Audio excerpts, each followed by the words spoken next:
ہمیں والد صاحب دودھ نماز پڑھنے کے لیے لے کے جاتے تھے کہ ادھر فیصل آباد میں مدرسہ اعظم کی مسجد میں میری امی کہا کرتی تھی کہ ان کے گرمی اتنی ہے تو سیکل پہ ان کو لے کے جاتا ہے. وہ آگے سے کہا کرتے تھے کتے اللہ دبلی ہے اتنی نظریں پہن کے نہ اندر ایمان. اس کے بعد اللہ نے ہمیں ان بھائیوں کی سنگت اختیار دے دی کہ ہمارے اندر یہ بات ہے.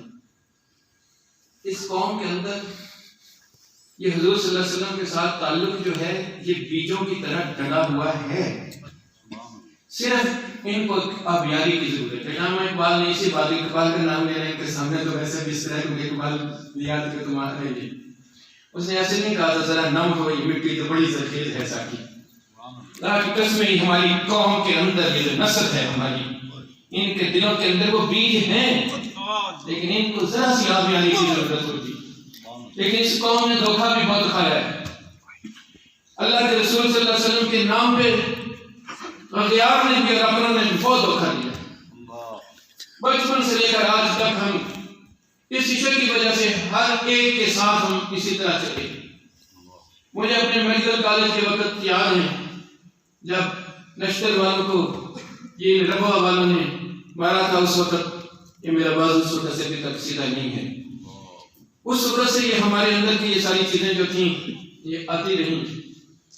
اسی طرح جب ناموس رسالت کے لیے کوئی ریلی کی بات ہوتی تھی یہ لبیک کا بھی تحریک کا نام نشان نہیں تھا لیکن اس وقت بھی قوم کے اندر لوگوں کے اندر دلوں کے اندر یہ لبیک موجود تھی.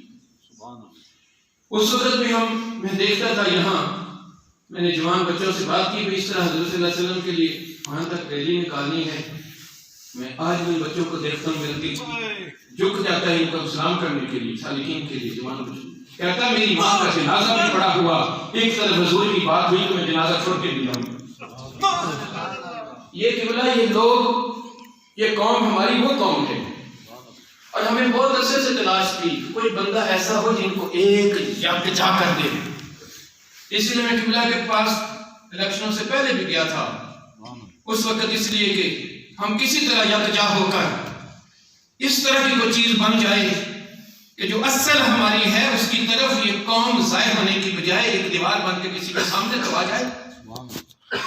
لیکن بدقسمتی ہماری کہ اس کے ساتھ ان ساری چیزوں کے اندر باہر سے بھی اور اندر سے بھی جو دشمن ہیں انہوں نے ہمیں جینے نہیں دیا.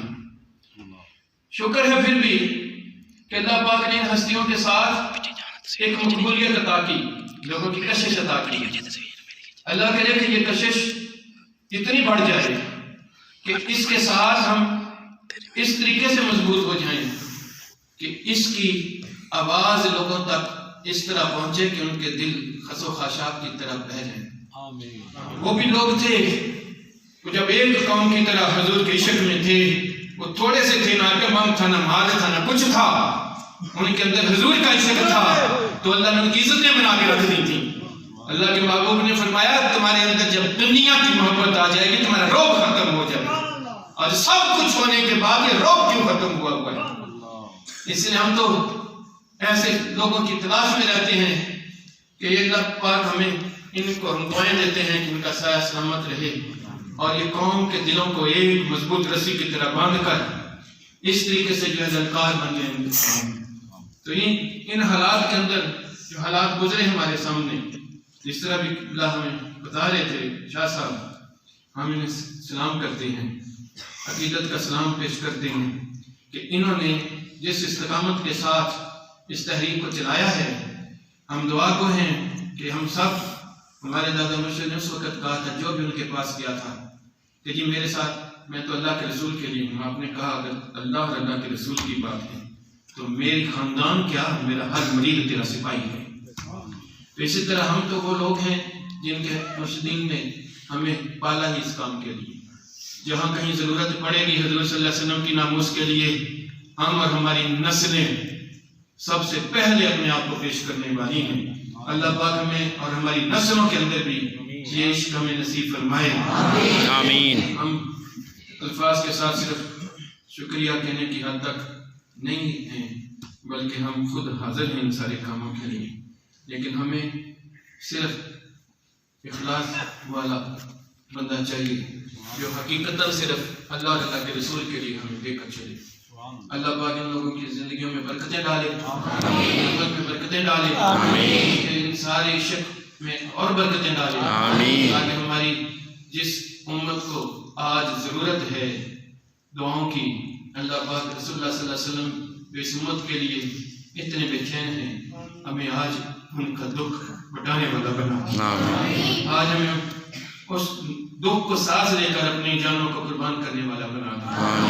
میں درخواست کروں گا کہ قبلہ ہماری حوصلہ افزائی کے لیے چند الفاظ